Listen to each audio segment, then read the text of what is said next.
Welcome to the Fayoum.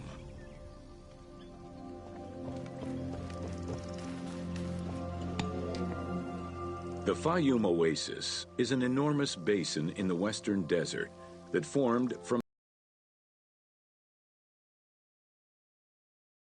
oasis, though it gives its name to the region, which covers Lake Morris. The oasis harbors some of the oldest archaeological artifacts of the region, indicating that the area has been inhabited by hunters and gatherers since the Neolithic period.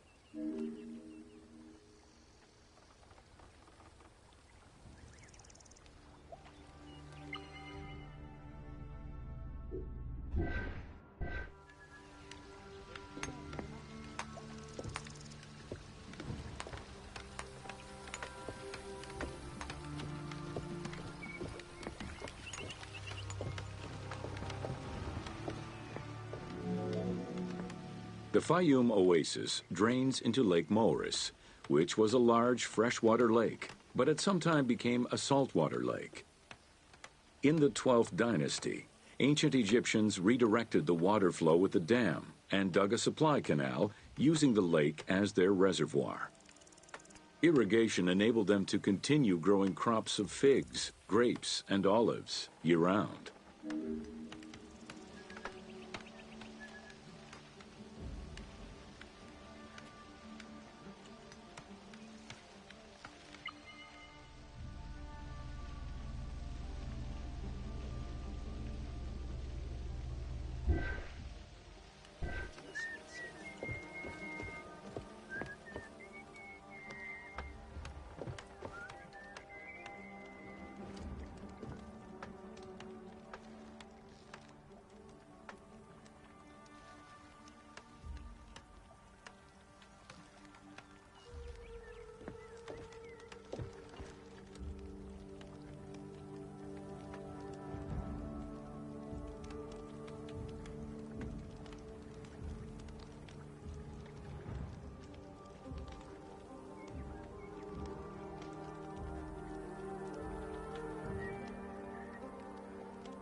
Reed boats, feluccas, triremes, and kerkeros were the most commonly found craft within the landlocked waters of Egypt.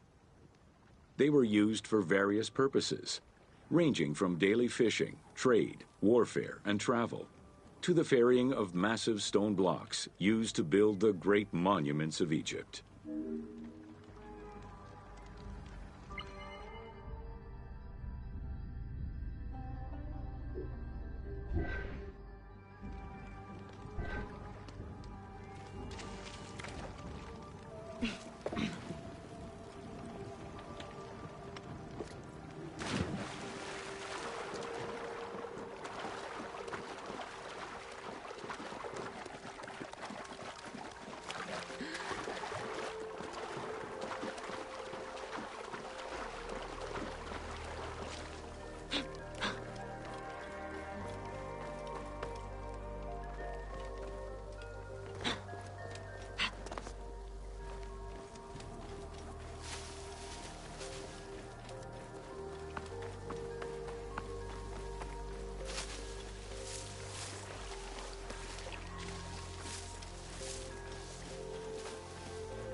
bine.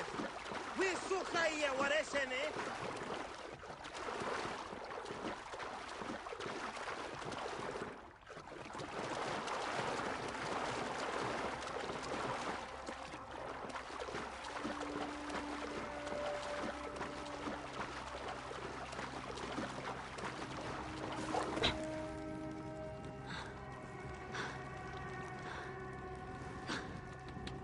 Raia mie set hermechem.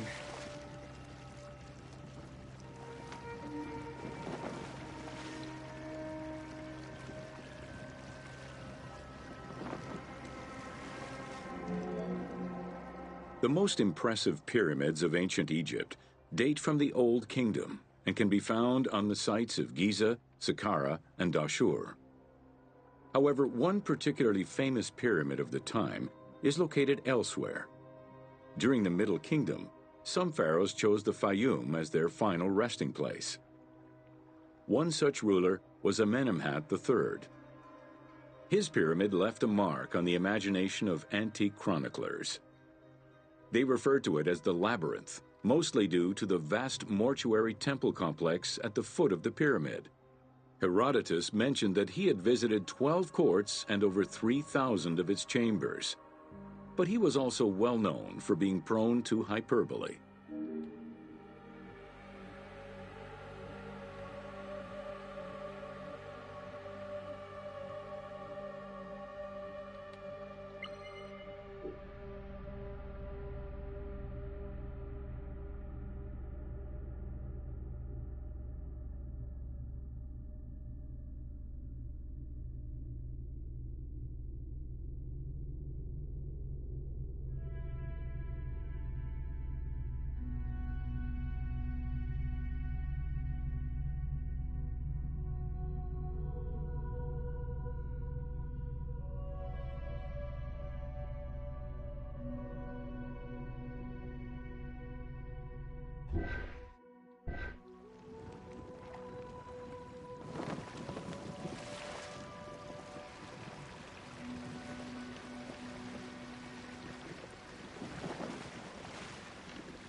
Amenemhat's pyramid was built with a brick core and covered with stone slabs, designed to be impenetrable.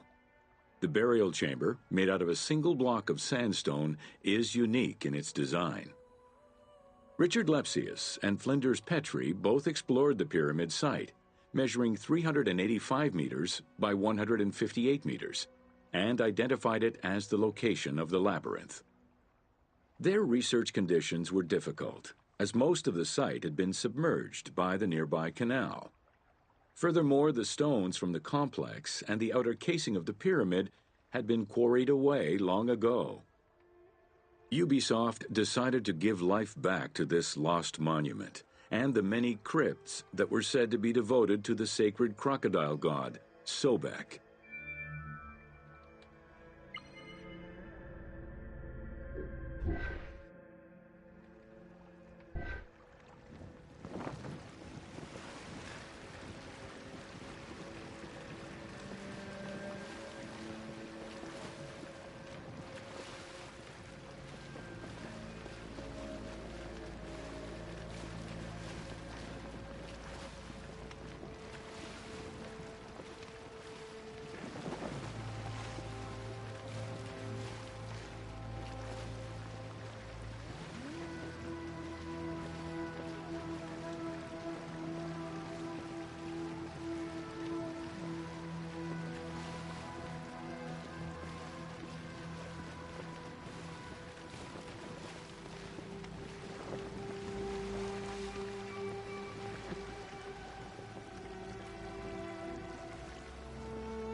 Founded during the 5th dynasty, the site was popular during the 12th dynasty under the name of Shedet.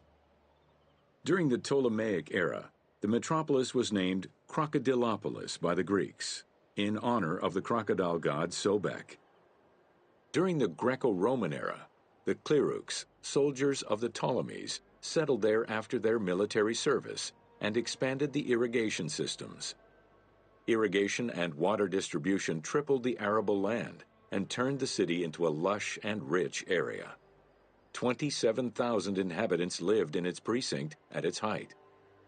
The city's location was strategic in controlling the many small waterways connecting to the main canal, and thus the Nile.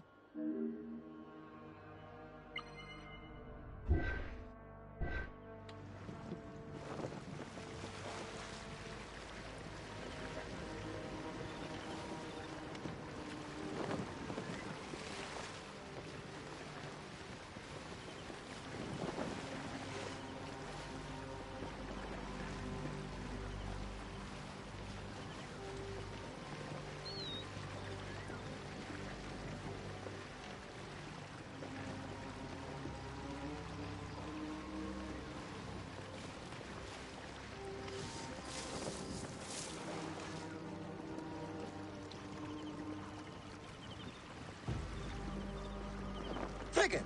Sam!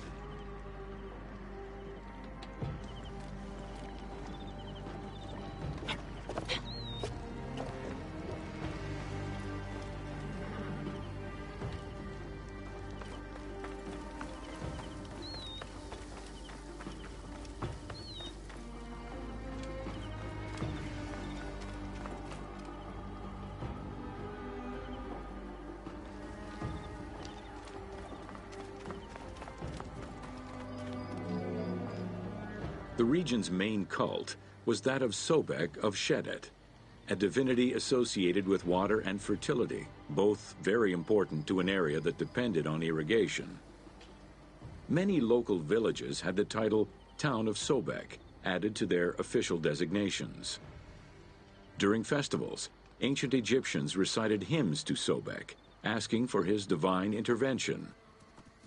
Greek settlers and later Romans would help the Temple of Sobek's economy to flourish by adopting the local embalming mortuary rites. Their sarcophagi were beautifully painted and adorned with amazingly realistic portraits.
Very similar to the cult of the Apis bull in Memphis, a living crocodile was worshipped within the precinct of Crocodilopolis's main temple.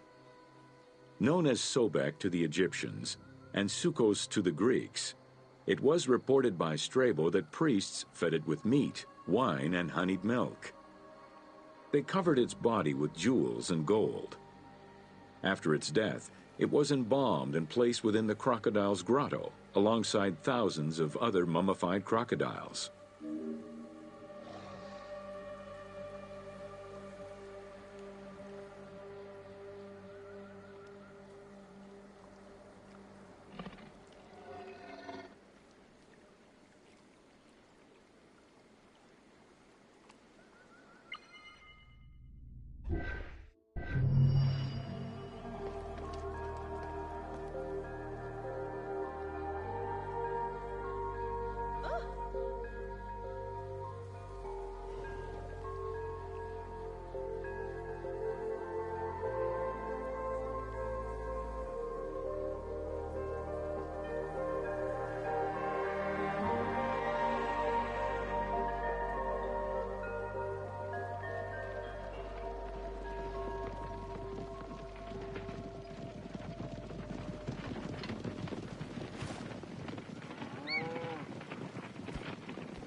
Annie, zonnigst NF binnen.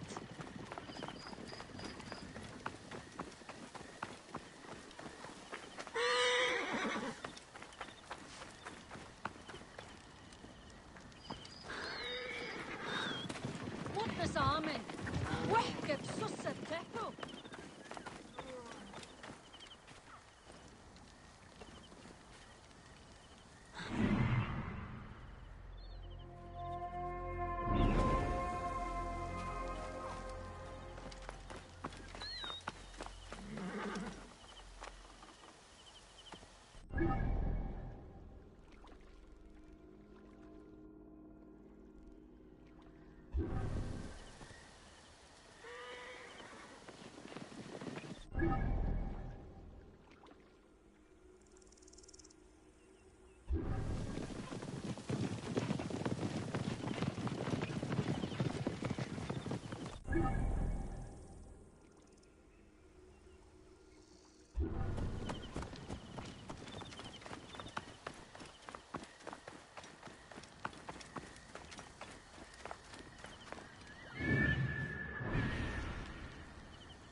Whoa.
عايزك يا جماعة خلنا نهج الشقاية.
Welcome to Building Ancient Egypt.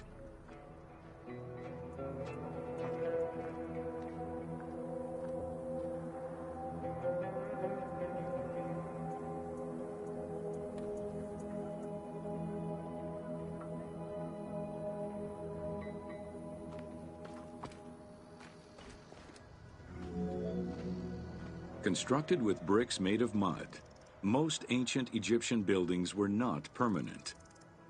Only religious temples and funerary monuments were meant to stand the ravages of time.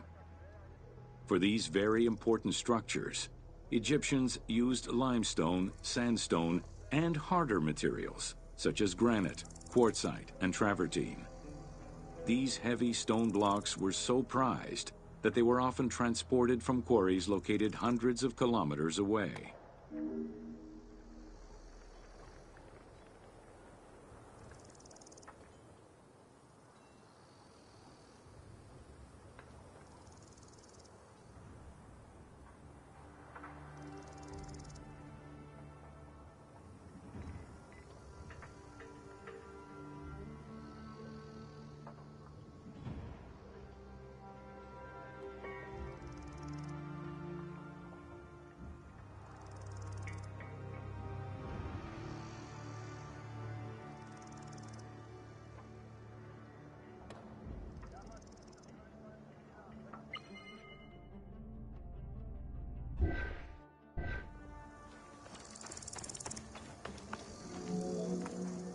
Limestone was common and easy to extract from quarries on the east bank of the Nile.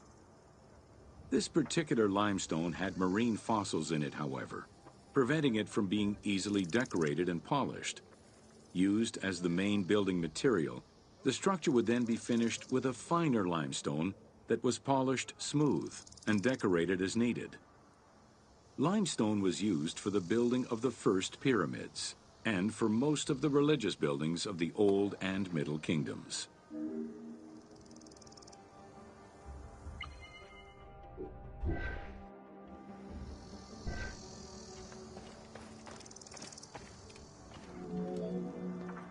Ancient Egyptians preferred to use sedimentary rock beds or layers like sandstone and limestone because they were often easier to extract. The common method used to extract stone was the open pit quarry. Stonecutters would find quality stone, shape, and dig it out on site. Open pit quarries enabled many workers to work simultaneously on many blocks, which allowed for better productivity.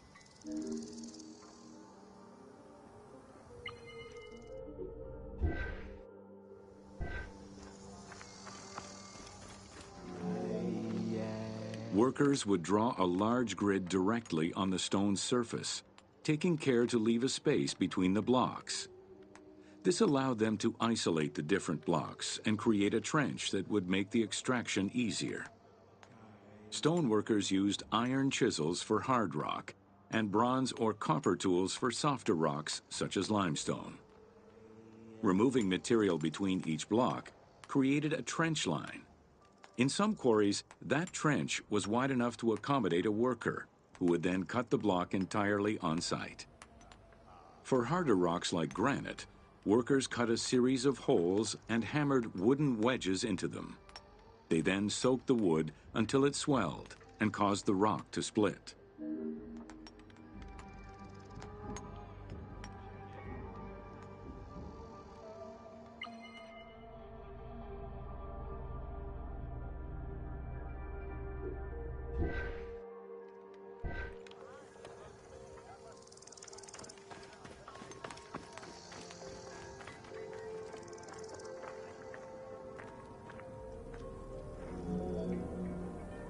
The gallery extraction technique was used when the desired rock was buried under layers of rubble. This method was often necessary in order to find the whiter and finer limestone required for a smoother finish.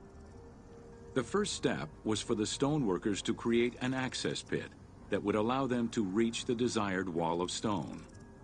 Once a wall of quality stone was exposed, workers could then cut out smaller blocks. This pit required a descending platform. Designed like a stairway, It allowed them to free multiple galleries of blocks.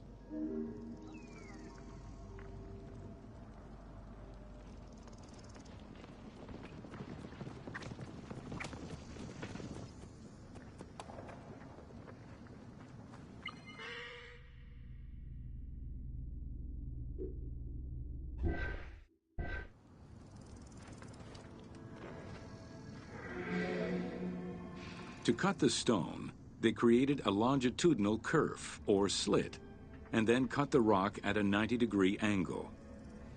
The lower side was determined along the geological layers or by using a horizontal cut. Wooden wedges were inserted in the rock and hammered in.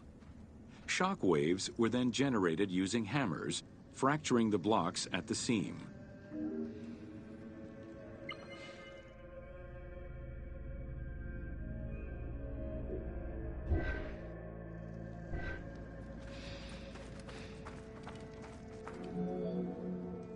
To maintain the stability of these mining pits over the course of quarrying, workers would leave support sections of unexcavated rock.